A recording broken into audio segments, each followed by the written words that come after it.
Welcome to the Trump Breaking News Network, your daily source for up-to-the-minute Trump news. Join us today and every day. Here's today's news. This is TBNN. Trump blamed for slumping gasoline demand as illegal immigrants stay home.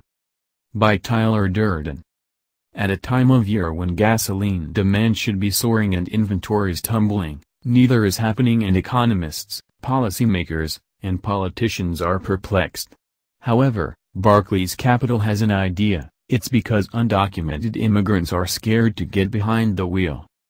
Gasoline demand is puking when it should be peaking in the middle of summer driving season. And inventories are surging when they should be tumbling. So what is different this time? What could have caused this change? A sudden surge in Tesla drivers? Stagnant incomes and an increasingly crushed U.S. consumer amid higher prices at the pump? Retail worker layoffs? No, Barclays Capital has the perfect scapegoat. President Trump's immigration crackdown.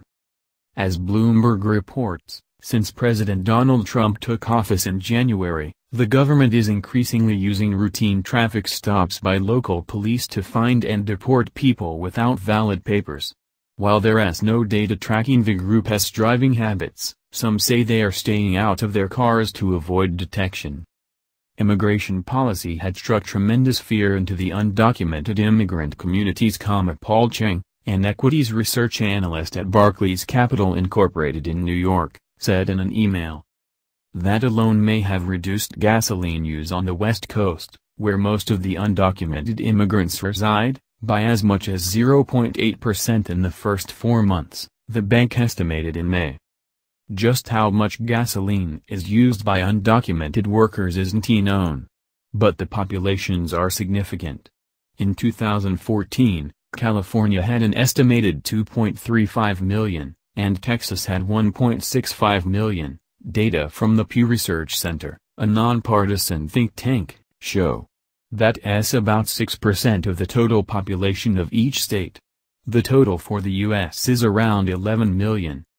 Some immigrants say it's just too risky now to get behind the wheel because U.S. Immigration and Customs Enforcement agents are targeting undocumented people identified through routine traffic stops or waiting for a bus. Whether it's driving to work and school or being picked up by ICE by the corner of the house, people are just scared to pick up and leave, said Edwin Carmona Cruz, development director at La Raza Centro Legal, a San Francisco-based legal rights organization. And so there you have it, the U.S. economy is so fragile that unless it allows illegal immigrants to drive, the energy sector will collapse and drag the nation into recession. Not everyone is convinced there is a correlation between undocumented workers and slipping gasoline demand. Stopping all immigration by undocumented workers probably wouldn't move the needle in terms of fuel demand, David Ellis, research scientist at Texas A&M University's Transportation Institute, said by phone from College Station. Whatever effect it does have, if at all, would be lost in the noise of the data. Bloomberg Intelligence chief economist Michael McDonough also said he'd be surprised if it has a tangible impact. Finally, Dennis Gartman notes that it is gasoline that weighs most heavily upon the energy complex, and points out a shocking anomaly in prices this year, that we suspect has very little to do with illegal immigrants.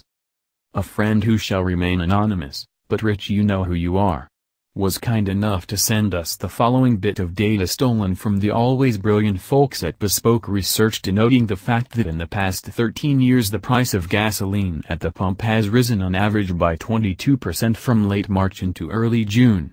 Indeed, in 12 of those 13 years the price did in fact rise. This year, however, the price since late March has fallen, and although a decline of 1.8% is not material, it is certainly very interesting. To see gasoline prices weaken right into the height of driving season tells us volumes about demand, and certainly it is not rising. Certainly it is not bullish. That's the news. Join us here every day. Be sure to subscribe and click the bell. See you next time. This is TBNN.